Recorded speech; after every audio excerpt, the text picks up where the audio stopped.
예, 감사합니다.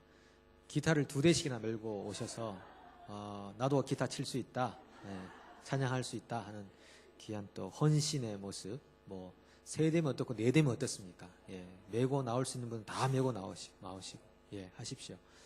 예, 기타가 2대 동시에 치는 게요 쉽지 않습니다. 왜냐하면은 주법이 같아야 되거든요. 기타를 치는 사람이라야 이런 말을 할 수 있습니다.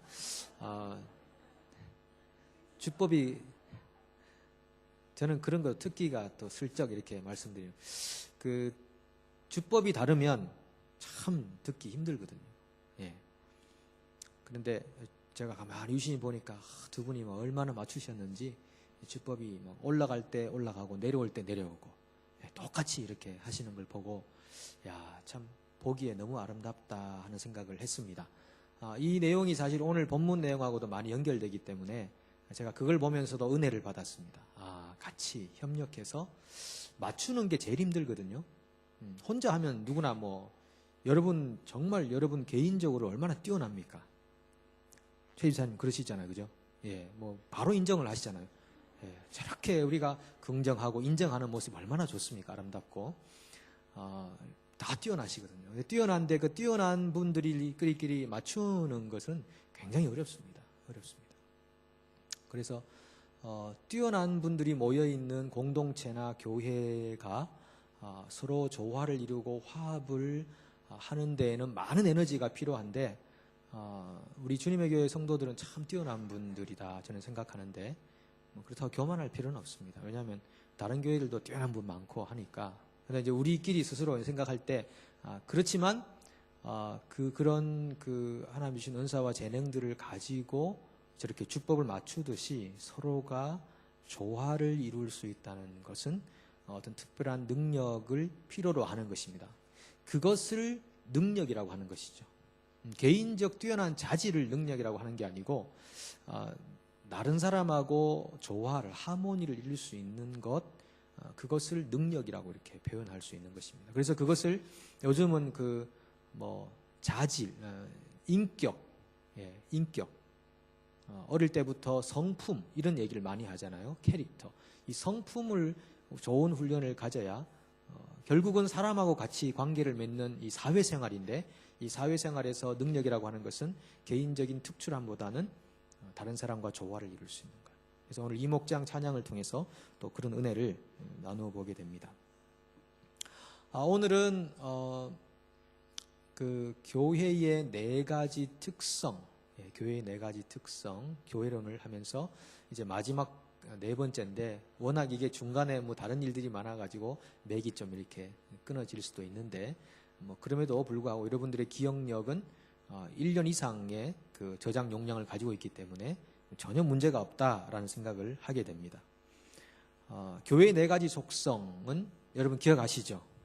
뭡니까? 첫 번째, 하나의 교회. 두 번째, 거룩한 교회. 세 번째, 보편적인 교회. 네 번째, 사도적 교회라고 하는 것입니다. 이 4가지 교회의 속성, 325년에 니케아 회의에서 또 토론되고 결정된 이 교회의 4가지 특성, 이것이 지금 벌써 1800년 정도가 흘러왔는데도 동일하게 이 교회는 이런 교회가 될 때 성경적인 그런 진리의 교회가 된다라고 하는 것이죠. 하나의 교회, 교회가 둘이 되면 안 된다, 하나라고 하는 것인데 교회의 단일성을 얘기하고, 그 다음에 거룩한 교회, 교회의 본질이죠. 거룩하다, 구별되다, 세상과는 다르다. 세상의 법칙이 교회의 통용이 되기 시작하면은 교회는 세속화가 되는 것이죠. 교회는 거룩한 공동체다. 거룩한 교회가 되기 위해서 3가지 말씀드렸습니다. 지난번에 너무너무 잘 아시던데, 첫 번째, 죄 용서를 구하는 교회. 또 두 번째, 그거 하시느라고 머리가 다 휘셨잖아요, 그죠? 구집사님. 예. 얼마나 그거 기억하시는 얼마나 힘드셨습니까? 가난한 교회. 예, 가난한 교회. 두 번째까지 더 하시겠어요? 세 번째, 예? 용서가 아까 나오셨습니다. 죄 용서를 구해. 교회는 늘 주님 앞에 용서를 구하는 교회. 우리가 늘 기도할 때 하나님 우리를 불쌍히 여겨달라고 기도하잖아요. 예. 우리 죄인이니까, 의인인 동시에 죄인이니까. 그 다음에 가난한 교회. 교회가 부자가 되면 안 된다고 그랬잖아요. 돈과 함께 망할 수 있고 타락할 수 있습니다. 교회는 가난한 교회가 되어야 되죠. 가난한 교회라는 것은 여러분 지난해 말씀드렸듯이 여러분들이 헌금을 안 해서 가난해지는 그런 교회죠. 그런 교회가 아니고 여러분들이 헌금을 많이 함에도 불구하고 그 헌금들이 다 사회를 위해 세상을 위해 쓰여지기 때문에 가난한 교회, 그걸 움켜잡고 있는 교회가 되면 안 된다라고 하는 것이죠. 그 다음에 한 가지가 말씀드린 말씀과 기도의 교회. 말씀과 기도로 거룩하여짐이니라. 그래서 교회 안에는 늘 말씀과 기도가 살아있어서 그렇게 서로 나누어지는 그런 교회. 그래서 거룩한 교회가 되는 것이고요. 그 다음 세 번째는 보편적인 교회. 보편적인 교회는 차별 없는 교회라고 말씀드렸습니다. 교회가 어떤 신분이나 인종이나 또 경제적 상황이나 육체적 조건 이런 것들을 가지고 차별해서는 안 된다라고 하는 것이죠. 그래서 성도들이 나와서 하나님 앞에 하나님의 호칭을 이렇게 사용할 때 모든 성도가 차별 없는 존재가 된다고 했는데 혹시 기억나시나요? 하나님의 호칭을 이렇게 부를 때 아버지, 하나님 앞에 나와서 모든 성도가 아버지 하나님이라고 부를 때 비로소 모든 성도들이 동일한 하나님의 자녀라고 하는 위치에서 차별 없는 어떤 존재로 활약하게 된다라고 하는 것이죠. 그래서 아버지 하나님이라고 부르는 그 아버지에 대한 호칭이 굉장히 중요합니다. 예수님도 아버지라고 얼마나 많이 부르셨습니까? 네. 그 전에 예수님이 오시기 전에 구약 성도들은 하나님을 아버지라고 부른 적이 없습니다. 그렇죠? 네, 여호와 하나님, 거룩하신 하나님, 왕이신 하나님 이렇게 불렀지만 아버지라고 부른 적이 없습니다. 왜냐하면 그때는 유대인들에게만 구원이 허락되어 있던 그런 상황이었고 특수한 경우에 이방인들에게도 허락됐지만 그러나 유대인들에게 그러니까 모든 인류의 아버지가 되기는 참 힘든 상황이었지만 예수님이 오셔서 하늘에 계신 우리 아버지요 라고 하면서 그 아버지를 모든 민족에 있는 어떤 사람들도 아버지라고 부를 때 차별 없는 동등한 하나님의 자녀로서의 신분을 유지하게 되는 것이죠. 그래서 교회는 차별 없는 교회다. 그래서 오늘은 이제 마지막으로 사도적인 교회라고 하는 것입니다. 19절에 보시면요. 우리가 외인도 아니고 나그네도 아니고 성도들과 동일한 시민이고 하나님의 권속이다. 이 사도 바울이 그 로마서를 쓰면서 그런 얘기 했잖아요.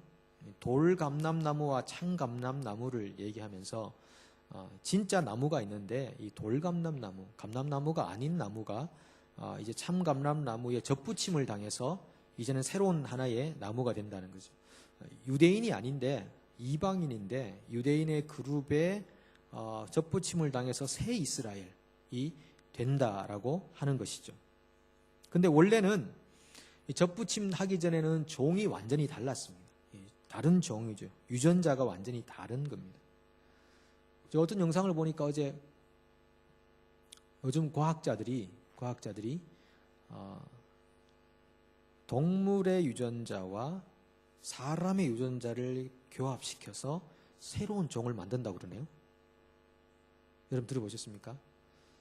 동물 유전자하고 사람 유전자를 교합시켜서 새로운 종을 만들고 아마 거기로부터 의학적인 것, 뭐 예를 들면 그 종을 번식시켜서 간을 이식시킨다든지 사람의 질병을 이제 회복하기 위해서 새로운 종을 지금 유전학자들이 만들고 있다. 이게 벌써 진행이 되고 그 일에 가장 앞선 나라가 두 나라가 있답니다.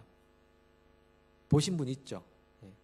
사우스 코리아하고 싱가포르 두 나라가 그 일에 굉장히 앞서 있고 미국이 뭐 계속 연구하고 있고 그러니까 서로 뒤처지지 않기 위해서 그 선을 넘어가는 거죠. 계속 넘어가는 거죠. 네. 그런 종의 변화, 네. 동물에서 인간과 교합해서 새로운 종이 형성되는 것보다 더 큰 변화가 바로 유대인들이 이방인들이 유대인에게 접붙임을 당해서 새 이스라엘이 되는 이런 놀라운 변화가 예수님의 십자가의 죽으심으로 이제 이루어지게 되었습니다. 이걸 건축물로 표현하면요. 이 두 개의 빌딩이 있습니다. 두 개의 빌딩이 있는데 이게 유대인, 이방인이 있습니다. 그러니까 이쪽은 뭐 전혀 하나님과 연결되지 않는 그런 빌딩인데 이 빌딩을 싹 다시 허무시고 새로운 빌딩을 하나 세우셨어요. 그 외에 나머지 빌딩이 하나 또 다르게 A와 B라는 빌딩이 생깁니다. 첫 번째 유대인과 이방인 나눠졌다가 두 번째는 생긴 빌딩은 새 이스라엘과 이스라엘 밖의 사람으로 이렇게 세워집니다. 그런데 새 이스라엘로 된 이 빌딩을 보니까 그 기초가 뭐냐, 그 터가 뭐냐라고 봤더니만 오늘 본문에 나오는 것처럼 사도들과 선지자들의 터다라고 하는 것입니다. 이제는 옛날처럼 A, B로 나누는 게 아니라 새로운 A, B로 나누어지는데 사도들과 선지자들의 터 위에 새 이스라엘이라고 하는 빌딩이 세워져서 예전에 구분하던 인종적 구분의 차원이 아니라 정말 이제는 사람들이 사도들의 연장선에 있는가, 선지자들의 연장선에 있는가, 그것으로 빌딩들이 구별되기 시작했다라고 하는 것입니다. 그래서 오늘의 교회는 사도들과 선지자들의 터 위에 있는 것입니다. 그 말이 무슨 말입니까? 여러분, 오늘도 사도들이 있을까요? 오늘날에도 사도들이 있을까요? 사도, 내가 사도다 이렇게 말하면 맞습니까? 틀립니까? 사도는 더 이상 없습니다. 사도는 더 이상 없습니다. 사도는 일회적입니다. 그래서 한스 퀼이라고 하는 그 신학자가 이렇게 말했습니다. 사도직은 일회적이다. 사도 직무는 반복될 수 없고 계승될 수도 없다. 하지만 사도들의 과업은 남아있다. 사도적 사명, 사도적 봉사라는 것이 남아있다는 거죠. 사도들의 가르침에 대한 순종으로 사도직을 계승한다. 전체 교회가 사도들을 영적으로 계승한다.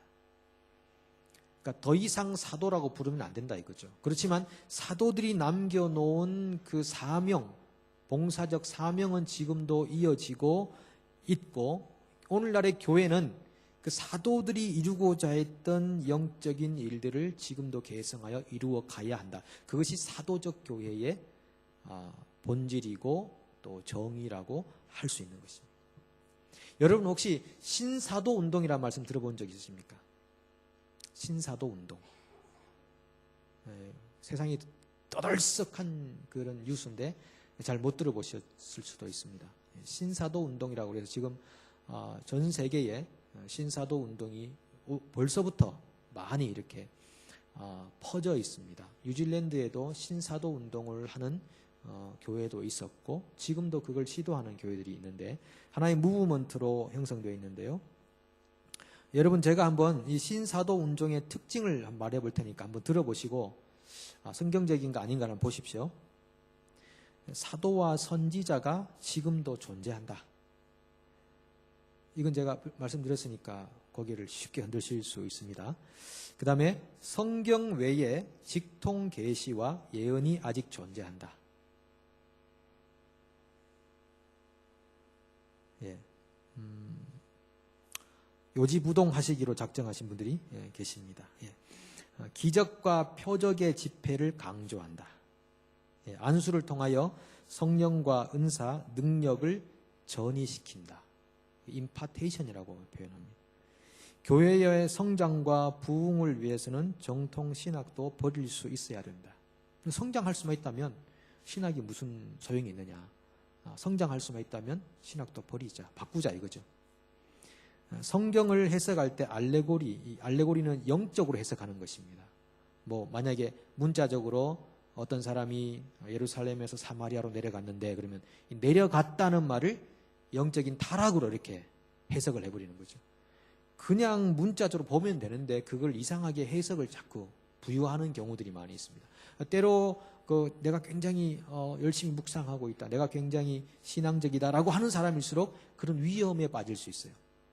묵상한다고 하면서 그걸 너무나 알레고리적으로 영적으로 해석을 해가지고 실제로는 그건 아닌데 해석이 너무나 좀 이상한 그런 부분들이 있을 수 있는데 그런 위험이 있는데 이분들이 바로 그렇게 해석을 하는 것이죠.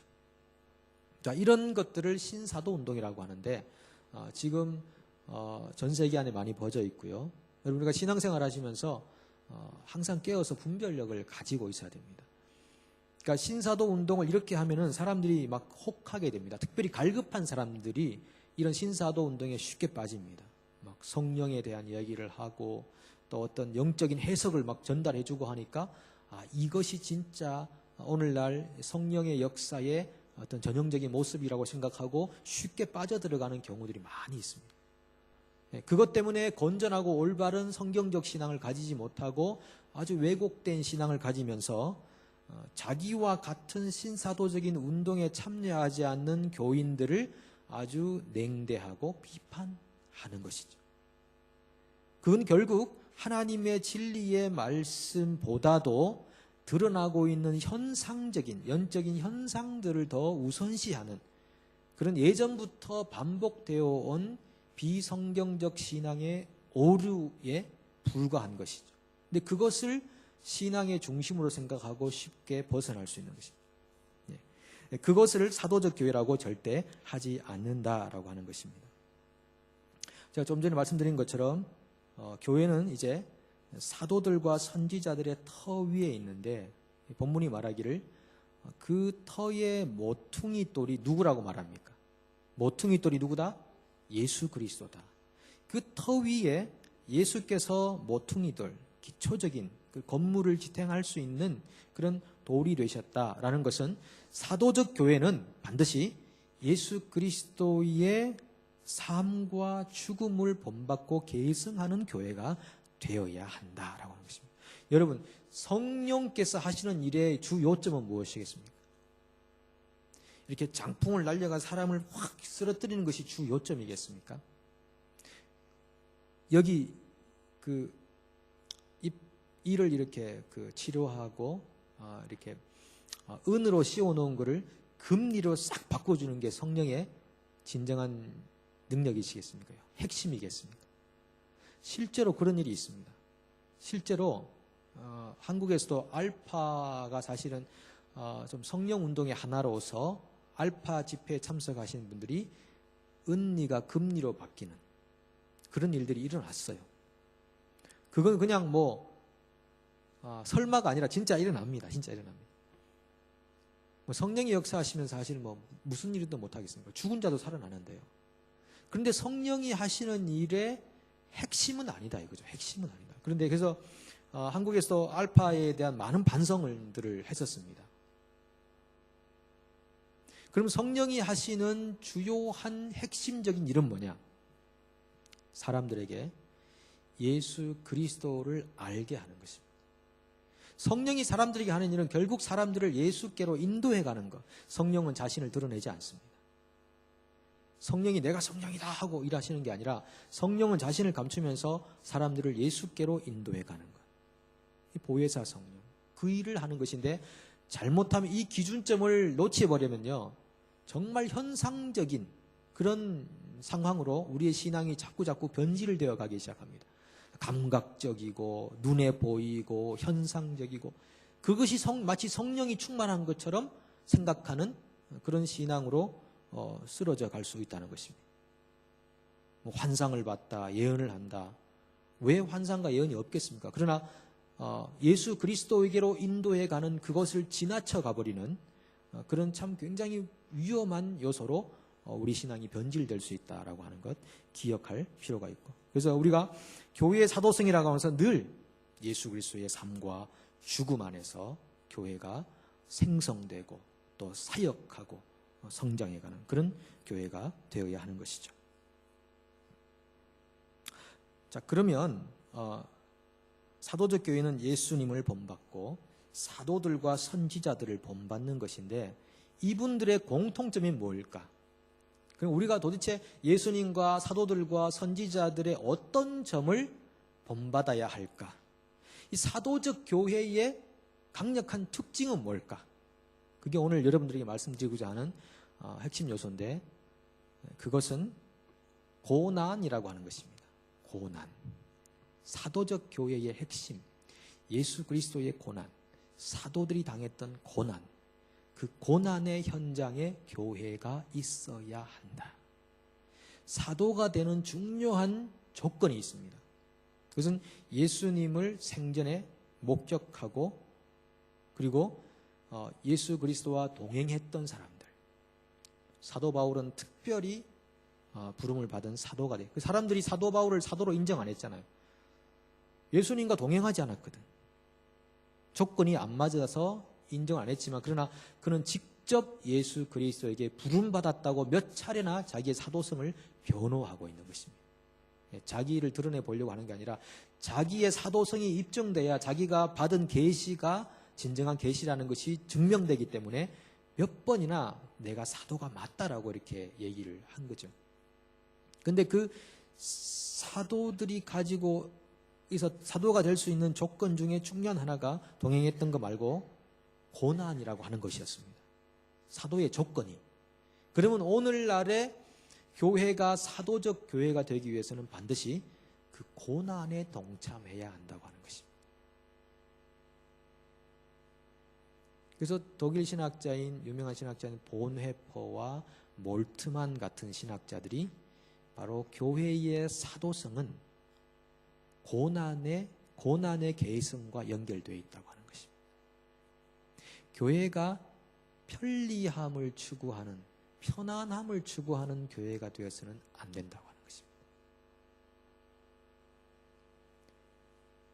여러분 그렇다면 여러분들이 받고 있는 현재 고난은 어떤 고난이 있습니까? 이 이야기를 미국의 선교학자인 하워드 스나이드라는 선교학자는 이렇게 말합니다. 교회의 사도성은 고난을 계승하는 것이다. 이 고난을 계승하는 것을 이분은 어떻게 해석했냐면 예언자적 계승을 하는 것이다. 이렇게 말했습니다. 좀 어려운 말일 수 있습니다. 예언자적 계승이라는 것은 뭐냐면 다시 말하면 교회가 정의와 자비의 그런 하나님의 역사에 동참하는 것이라고 했습니다. 정의와 자비의 역사에 동참한다. 이걸 다른 말로 하면요. 예언자적 계승이라고 하는 것은 쉽게 말하면 가난한 사람들에게 복음을 선포하는 것입니다. 이거는 비즈니스를 보면은 망하는 비즈니스입니다. 세상에 비즈니스를 잘하려면은 부자들에게 소식을 전해줘야 돼요. 부자들에게. 이 부자는 물질적 부자일 수도 있고 뭐 권세적 부자일 수도 있고 어쨌든 없는 자가 아니라 가진 자들과 상대해야 됩니다. 이미 세상의 인프라를 다 가지고 있고 세상의 지배 권력을 가지고 있는 사람들과 교회가 함께해야 세상을 호령할 수 있는 교회가 되는데 그러면 그런 교회는 사도적 교회가 아니다 이거죠. 교회는 세상에 힘없고 약하고 가난하고 그들과 함께 해봐야 뭐 남는 게 없는 그런 소외된 사람들에게 하나님의 복음을 선포하는 교회가 되는 것, 그것을 사도적 교회라고 이분이 그렇게 표현하고 있다는 것입니다. 여러분 사람이 태어나서 한평생 사는데 태어나는 동시에 거의 80% 이상은 그의 운명이 결정되는 세상 아닙니까?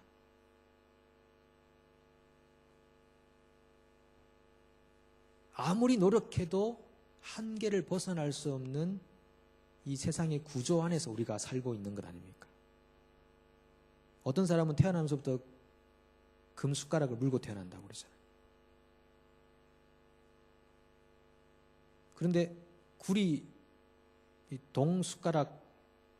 숟가락도 없이 젓가락만 물고 나무젓가락 물고 태어난 사람이 아무리 발부둥 쳐도 은수저까지 갈 수 있겠습니까? 그러니까 세상 사람들이 이미 태어나는 동시에 많은 것이 결정되어 있는 그런 사회 속에 우리가 살고 있습니다. 노력해서 얻는 부, 그게 여러분 태어나면서 가지는 부를 초월할 수 있겠습니까? 간혹 그런 일이 있을 수 있겠습니다. 그런데 이 세상의 구조라는 것이 결코 그런 것을 초월할 수 없는 그런 구조죠. 그러니까 이미 결정되어 있는 이 사회 안에서 교회가 정말 세상에서 좀 왕성하게 활동하려면 이미 결정된 그 상위층의 사람들, 여러 면에서 상위층의 사람들과 손을 잡아야 교회가 더 왕성할 수 있지 않겠느냐. 권력을 가졌든, 뭐 돈을 가졌든, 뭐 학력이 좋든. 그런데 그것을 예수님께서는 교회라고 규정하지 않았고, 예수님께서 이 땅에 오셨을 때 뭐라고 했습니까? 내가 메시아인 증거가 뭔지 아느냐 하시면서 이 누가복음 4장 18절 19절 이렇게 말씀하시죠. 같이 한번 읽어보겠습니다. 주의 성령이 내게 임하셨으니 이는 가난한 자에게 복음을 전하게 하시려고 내게 기름을 부으시고 나를 보내사 포로된 자에게 자유를, 눈먼 자에게 다시 보게 함을 전파하며 눌린 자를 자유롭게 하고 주의 은혜의 해를 전파하게 하려 하심이라 하였더라.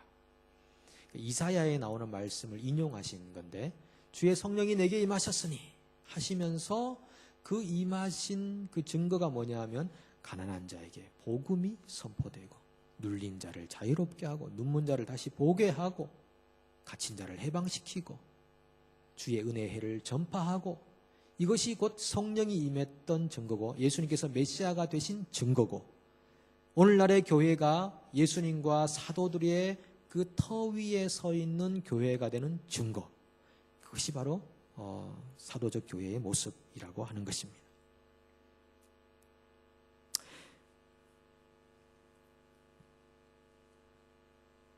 그것이 예언자적 기능을 하는 교회의 모습인데, 그러면 그것을 이 신학자들과 성경들이 그것 자체를 고난이라고 표현합니다.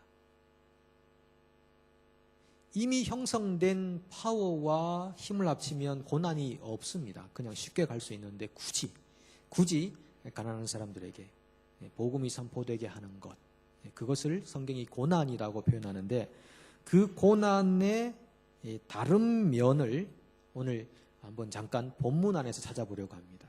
이미 교회는 말씀드린 대로 거룩한 교회가 되기 위해서는 가난한 교회가 되는 것이라고 했고, 이미 물질을 숭배하는 세상과는 다르게 물질이 교회 안에 남아있지 않도록 하는 그런 교회, 또한 그 물질이 이미 가난해진 사람들에게 쓰여지도록 하는 교회, 그 교회가 오늘날의 아주 중요한 그 거룩한 교회의 모습이 되는 것인데, 그것을 성경은 고난이라고 표현하고 있습니다. 고난.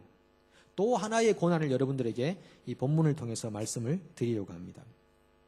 21절에 보면 그의 안에서 건물마다 서로 연결하여 주 안에서 성전이 되어 가고, 저는 이것이 우리가 당하는 고난이라고 생각합니다. 그러니까 우리가 당하는 고난, 어려움, 서프링이라고 생각하면 뭐 환경적인 거, 또 개인적인 조건이 갖춰지지 않는 것, 물론 그것도 고난의 일종이라고 할 수 있겠습니다. 그러나 이 본문에서 우리에게 말하는 고난이라고 하는 것은 하나님의 사람들이 서로 연결해서 사도들의 터 위에서 예수 그리스도의 모퉁이 돌 위에서 건물로 세워져 가는 것을 고난이라고 표현하는 것입니다. 왜 그러냐 하면은 아까 말씀드린 대로 기타 두 대가 자기 주법을 버리고 다른 사람과 맞춰서 갈 수 있는 그것이 자기의 부인이 없이는 될 수 없다 이거죠. 자기 것을 버리지 않으면 남의 것과 동일하게 갈 수 없기 때문에 그것을 고난이라고 표현하는 것입니다. 예수님께서 뭐라고 하셨습니까? 나를 따라오는 자마다 모두 자기를 부인하고 그랬습니다. 자기의 부인이 되지 않으면 교회의 영적 성장이나 성숙이라는 것도 있을 수 없다는 거죠. 세상을 뒤집어볼 정도로 아주 탁월한 영성을 가진 사람들이 얼마나 많습니까? 스스로 생각하기에. 그런데 그 탁월한 영성을 가진 사람들이 둘이 모이면은 많은 사람을 시험 들게 만드는 거죠. 심지어는 바울과 바나바를 보십시오. 바나바는 착한 사람이라, 믿음과 성령이 충만한 사람이라 그런 사람이었죠. 바울은 어떻습니까? 바울 3층까지 그 두 분이 만났는데도 다투고 싸우는 것을 보십시오. 이게 얼마나 큰 고난입니까? 자기 것을 버리지 못하는 그 상황에서는 결코 건물이 세워져 갈 수 없다고 하는 것이죠. 오늘날 교회가 사도들의 영적 계승을 하는 교회가 되기 위해서는 다른 사람의 신앙에 대해서 존중하는 면이 반드시 필요합니다. 그리고 내가 생각하고 있는 신앙이 옳다고만 생각하는 그 신앙을 잠시 내려놓는 고난이 우리에게 필요합니다. 제가 여러분들을 만나고 말씀 나누고 신방하고 다녀보면 정말 훌륭한 분들이 많습니다. 훌륭한 분들이 많습니다. 매일같이 묵상하고 또 기도를 많이 하고 섬김과 봉사에 앞서고 헌신하고 얼마나 참 정말 목회자인 제가 부끄러울 정도로 사는 분들이 많이 있습니다. 그런데 그보다 더 중요한 부분들이 있다. 그것이 기본이 돼야 되겠지만, 물론 이것도 잘 안 되는 분도 계시지만은 그것이 기본이 돼야 되겠지만, 그러나 신앙생활을 하면서 교회 안에서 다른 사람이 신앙의 삶에 대한, 자기 삶에 대한 신앙적 고백과 간증을 할 때 그걸 비판해 버리는 거죠. 내가 생각하고 있는 기준이라는 틀로 그 사람의 신앙을 잘라버리는 거죠. 거부해 버리는 거죠. 그리고 아니라고 해버리는 거죠. 물론 진리의 틀에서 벗어나면 아니라고 해야 되겠지만 그렇지도 않은 면인데, 신앙의 방식적인 면에서 다른데 그것을 비판하고 정죄하는 것을 보면서 사도 바울이 왜 고린도 교회의 성도들을 미성숙한 어린아이라고 그렇게 판단하고 그렇게 질책을 했겠습니까? 여러분, 고린도 교회 교인들이 얼마나 훌륭한 신앙을 가졌습니까? 방언, 예언 이 정도는 가볍게 하는 사람들이었고, 그리고 종말 신앙, 재림 신앙, 예수님이 다시 오실 것에 대한 간절한 신앙, 온갖 은사들이, 병 고치는 은사, 또 가르침의 은사, 온갖 은사들이 얼마나 많았습니까? 근데 바울이 너희들은 영적 어린아이 수준에 불과하다 이렇게 말하는 거죠. 은사와 성숙은 다르다고 하는 것입니다. 근데 은사가 있는 사람들은 그걸 가지고 막 자랑하듯이 말하는 거죠. 내가 환상 중에, 내가 예언 중에, 이러면서 그것을 굉장히 자기가 가지고 있는 영적인 능력이라고 과시하는, 그러기 위해 은사를 준 건 절대 아닌데 덕을 세우라고 주신 것인데, 그걸 과시함으로써 자기를 돋보이려고 할 때 그분이 은사가 있는지는 모르나 영적인 성숙은 아주 약하다라고 하는 것이죠. 그래서 오늘 우리가 받아야 되는 고난이라고 하는 것은 내가 가진 은사와 다른 사람이 가진 은사가 합쳐져서 정말 아름다운 건물이 될 수 있도록 서로를 낮추어 가는 거예요. 그것이 우리가 당해야 되는 고난입니다. 여러분, 그래서 제가 적용을 하면서 우리가 목장 모임에 적극적으로 참석을 해야 됩니다. 이게 지금 수협에 오신 분들은 대부분 다 잘 또 참석하고 훈련하지만, 우리 교회 성도들의 제가 통계를 내보니까 한 60%는 거의 고정적으로 목장 모임에 가시더라고요. 제가 볼 땐 좀 높은 퍼센테이지입니다. 60%가 거의 고정적으로 목장 모임에 가고, 한 20%는 왔다 갔다 하시고, 그 20%는 거의 참석하지 않는 이제 그런 분들인데, 목장 모임에서 여러분 얼마나 어렵습니까? 목장 모임 하면서 얼마나 맞추기가 힘듭니까? 나랑 다른 사람이 얼마나 많습니까? 목장 모임 외에도 성교의 모임이라든지 또 어떤 특별한 사역에 팀이 구성이 되어서 서로 함께 맞추어 가는데, 대부분의 문제는 나랑 맞지 않는 사람들과의 갈등이거든요. 갈등. 그러니까 잘못하면 그룹핑이 되는 것입니다. 이 그룹, 저 그룹 생겨가지고 이 그룹이 저 그룹을 비난하고 저 그룹이 이 그룹을 싫어하고, 그리고 그 사이에는 끼어들 틈이 없고 자꾸 그룹핑이 되고 나누어지고, 친한 사람끼리는 너무너무 친해지고, 그리고 그것은 결국 다른 사람들을 배척하고 밀어내는 기능을 하게 되고, 자기도 모르는 사이에 그런 기능을 하게 되는 것입니다. 그래서 저는 개인적으로 어떤 성도님들과 가깝게 친해지는 게 굉장히 좀 두렵습니다. 제가 고의적으로 가깝게 친해지려고 하는 건 아니고, 이렇게 살다 보면 대화를 자주 하게 되고 또 만나게 되고, 그런데 이게 상대적으로 볼 때 다른 성도님들이 나를 밀어낸다고 생각하는 그런 오해가 생길 수 있기 때문에 굉장히 사실 두렵습니다. 그래서 때로는 제가 그냥 짐 다 싸들고 주중에는 산으로 올라갈까, 가서 혼자 살아야 되겠다. 이게 어떤 면으로 볼지 모르니까요. 어떤 면으로.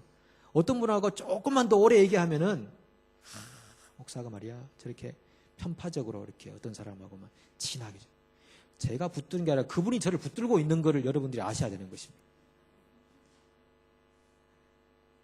그런 부분들이 많아요. 근데 저뿐 아니라 여러분도 마찬가지. 여러분들도 그냥 별 뜻 없이 지내는데 상대적으로 배척감을 느끼고 이런 밀어내는 거다고 하는 생각을 가지는 경우들이. 그래서 여러분, 우리가 신앙생활이요, 만만한 게 아닙니다. 그냥 내 편한 대로 살아가는 게 신앙생활 아니고, 나의 이 모습이 다른 사람들에게 혹 시험에 들을 수 있는 면이 없지 않을까라고 사실은 고민해야 되는 것이 우리가 받는 고난의 일종이라고 하는 것이죠. 예, 그런 고난이 베이스가 되어 있어야 된다라고 하는 것입니다. 그래서 빌립보서 1장 27절부터 29절에 보면요, 이런 말씀이 있어요. 우리 같이 한번 본문을 읽어보도록 하겠습니다. 오직 너희는 그리스도의 복음에 합당하게 생활하라. 이는 내가 너희에게 가보나 떠나 있으나 너희가 한 마음으로 써서 한 뜻으로 복음의 신앙을 위하여 협력하는 것과 무슨 일에든지 대적하는 자들 때문에 두려워하지 아니하는 이 일을 듣고자 함이라. 이것이 그들에게는 멸망의 증거요 너희에게는 구원의 증거니 이는 하나님께로부터 난 것이라. 그리스도를 위하여 너희에게 은혜를 주신 것은 다만 그를 믿을 뿐 아니라 또한 그를 위하여 고난도 받게 하려 하심이라. 아멘.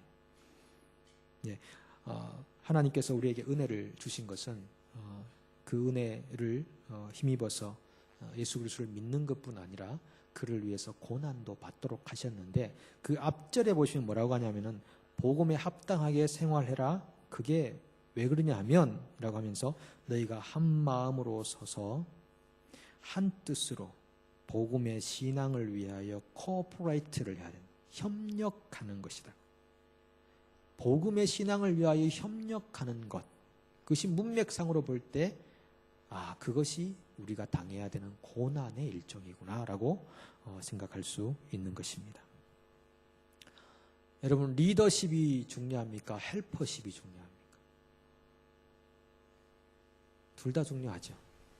예, 우리는 주로 하나 둘 싸워가지고 하나 골라내는 그런 함정입니다. 예, 리더십도 중요하고 헬퍼십도 중요한데 어떤 리더가 좋은 리더가 됩니까?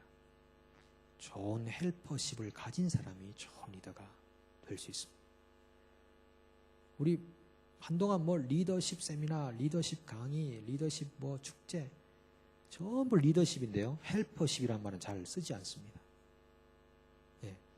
그러나 세상에 많은 경우에 리더가 되는 일은 10% 미만 아니겠습니까? 전부 다 리더에 대한 그 세미나만 듣고 있죠. 그러다 보니까 전부 다 남을 다 리딩하려고 하는 거죠. 서로 리딩하려고 하는 거예요. 이리 와. 아니야, 이제 이리 와. 어떤 모임에서 대화할 때 내 발언이 결정되기를, 내 생각이 통과되기를 바라는 게 얼마나 많아요. 성교회 모임을 하면서도 내 생각이 통과돼야 되고 내 발언이 통과돼야 되고 힘이 있어야 되고 전부 리더십을 배웠거든요. 그래서 내가 리더십이 있다 이렇게 생각하는데 그게 아니고 더 중요한 것은 헬퍼십이라고 하는 거죠. 서로가 서로를 어떻게 하면 도울 것인가. 만약에 리더가 있다면은 리더는 한 사람이고 10명이 모였으면 9명은 헬퍼가 되는 거잖아요.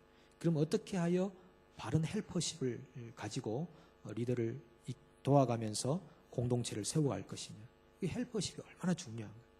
그렇게 될 때 단체든 공동체든 교회든요, 강력한 파워를 형성할 수 있습니다.